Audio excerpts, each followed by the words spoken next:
Well, hello there. Good morning to you all. So this will be my another video for my segment called Greatest Anime Series of All Times. I was planning to release this video yesterday, but stuff happened and I did not have the time to record the video, and now I'm kinda taking the opportunity of my lunchtime to record this video and then I will upload it. So this video will be my top 6 or the series that ranks 6th on my top 20 greatest anime series of all times. And the series I'm talking about, I recently rewatched it just for fun, and it was very interesting to rewatch the series. A shame that they did not have any new material or more material to continue the story because it was very good. And well, the series I'm talking is Black Lagoon, or in Japanese, Black Lagoon, and is a Japanese manga series that is written and illustrated by Rei Hiroe, and it's published by Shogakukan Monthly Sunday Gen X since 22. And there was an anime series adaptation made by Madhouse that aired from 8th of April of 26 until 24th of June of 26, counting 12 episodes. And then they did another second season called Black Lagoon, the second barrage, that aired between 2 of October of 26 until 18 of December of 26, counting also 12 episodes. And a light novel about this was published in 28, and during or between 70th of July of 2010 and 22 of June of 2011, they released the OVA video animation called Black Lagoon Roberta's Blood Trail, counting 5 OVAs relating to this story. So basically this is a story that follows a group of pirates mercenaries called the Lagoon Company that smuggles any kind of good in Southeast Asia in early to middle 90s, and their base is located in the fictional harbor city of Ruanapur in Southeast Thailand. And basically this was kind of a town, and this is explained early in in the first series, that this town was kind of founded by survivors of the Vietnam War and such, and then shortly after, criminals, deserters, assassins, and so on, drug dealers and such, they kind of all lumped into the city because the city is very close to the so-called Golden Triangle. That is a very great area that is one of the main producers of drug in the world, even today, if I'm not mistaken. And basically, this is the first. The series is basically the story of a guy, a Japanese guy, that is works kind of for a company, and basically he is a guy called Rokuro Okajima, or better known as Rock, and he's a guy that was kind of captured in the first episode of the first season because he was kind of doing some transporting a computer disk with plans to build a nuclear device in some country around that area. And basically the mafia, the Russian mafia, this called Hotel Moscow, kind of wanted that disk, and then they kind of hired the guys of this company, the Black Lagoon, that at the time was have three members, a girl called Rebecca or Ravi, basically that is an American Chinese descendant from New York, and it's a pretty fucked up personality. And basically, she's kind of a gunman, a killer, and works for a guy called Dutch. That it's hinted that the guy is a deserter from the Vietnam War. However, in the last entrance of Roberta Blood Trail, we kind of could argue that probably his story is kind of bull because the age he says he has and the time of the Vietnamese War and such, they do not match perfectly. So, and then we have a guy that is kind of a hacker, and is a guy called Benny, that is a blonde dude, and basically is the informatic expert of the company, and is the guy that works with the computers, the radars and such, the electronic stuff. And then this series basically follows the adventures of this guy Rock, because after the first two episodes he kind of joins the company, and then we have his begin his life as an outlaw with them. They met a lot of different characters. They have the Chinese triads of Hong Kong. We have the Russian mafia. We have other criminals, the Italian mafia, the Colombian cartels and such. And there are a lot of characters that will appear during the series, from psychopathic killers to hit killers to gang wars to a full war in Roberta Blood Trail.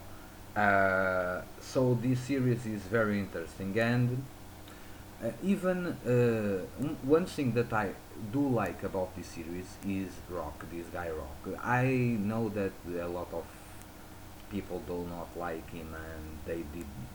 Most of them say that this character never changes during the series. But I do agree, he don't changes, but not because he cannot change, but because, in my personal opinion, this guy is evil since the start. And we have several hints during all the seasons that the guy is evil since the start.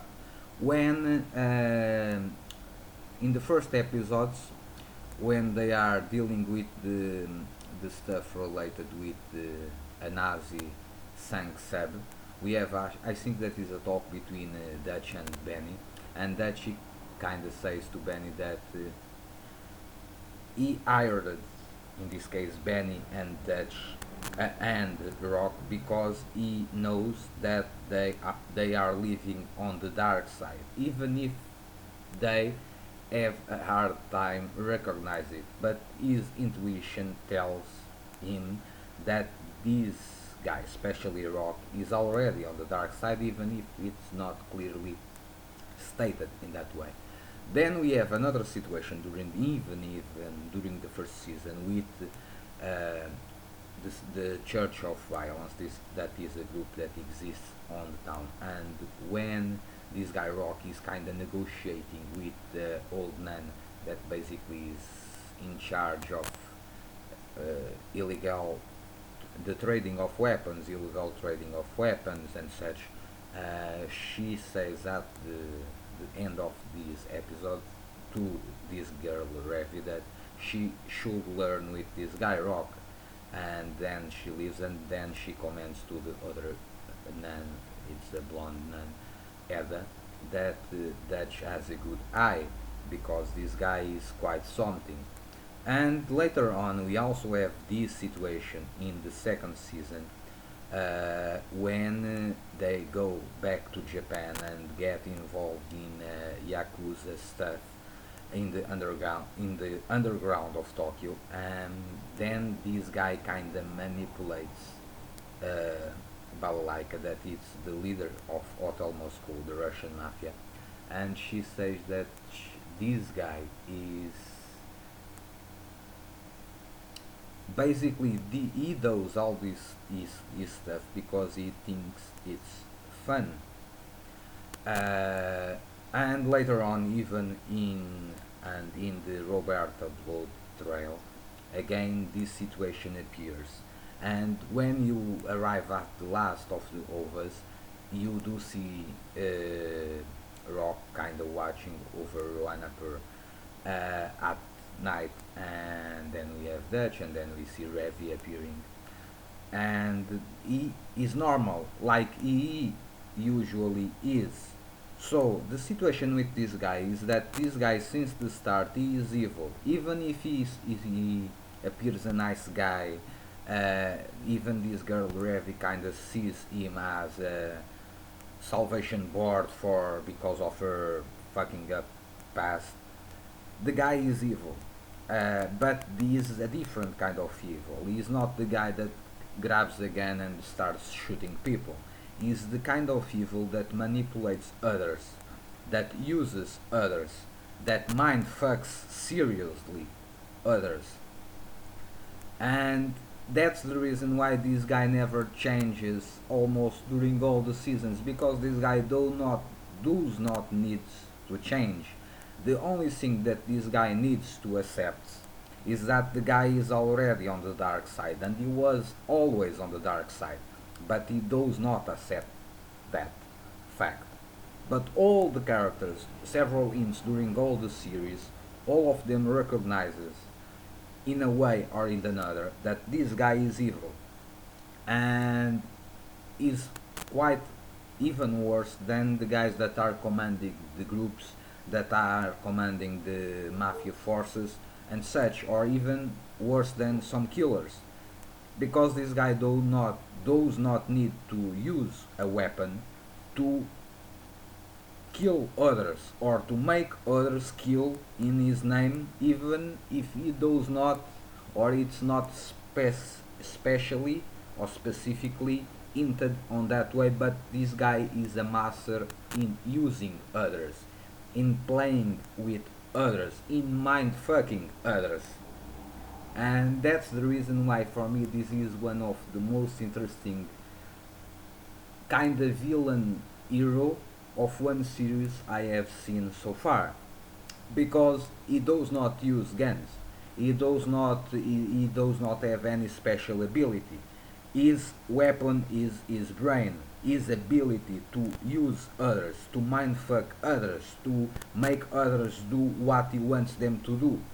That's one of the most interesting villain kind of heroes that I have seen in a series so far. So, and he is obviously one of my favorite characters of several series that I do watch on the dark side, obviously. So, and basically, this is the adventures of this guy and this company and their relation with others. And it's a very bloody series, without a doubt. You have a lot of scenes and with bodies being destroyed and being completely obliterated. You see blood, you see murder, you see violence, you have hints of prostitution, you even have hints about pedophilia and other stuff that is even more weird. You have drug dealers, you have gun smugglers, you have spies, you have these survivors of the Soviet Union, guys of the Chinese triads, Italian mobsters, other petty criminals, you have assassins, you have, well, you have what is worst, or what the most dark situations in the world of criminals, you have all them in a way or in another displayed in this series. So this is a very dark series, and but I like dark series from time to time, and but without a doubt, uh, from dark series, this is the one that I am most fond of it because it's not in the rankings of Helsing, because Helsing is a fantasy, and eventually I will make a video about Helsing because it's also one of the series that will appear on my top 20 anime list. But this is a series that is more real. You do not have supernatural powers, you simply have human nature, the worst of human nature, but nonetheless you have only humans. Even if some characters, though in a way, are kinda OP and they have kinda inhuman abilities, but nonetheless in the end this is basically humans, human mind, human actions, human dark side. And I like this series because this is by far one of the best series that depicts the dark side of human nature and the human soul in a very, very interesting way. And the paradigm of all of this is the main character, Rock. So, yeah, that's basically is the reason why this series, Black Lagoon, ranks 6 on my top 20 greatest anime series of all times. So, hope you enjoy, stay well, peace, see you soon.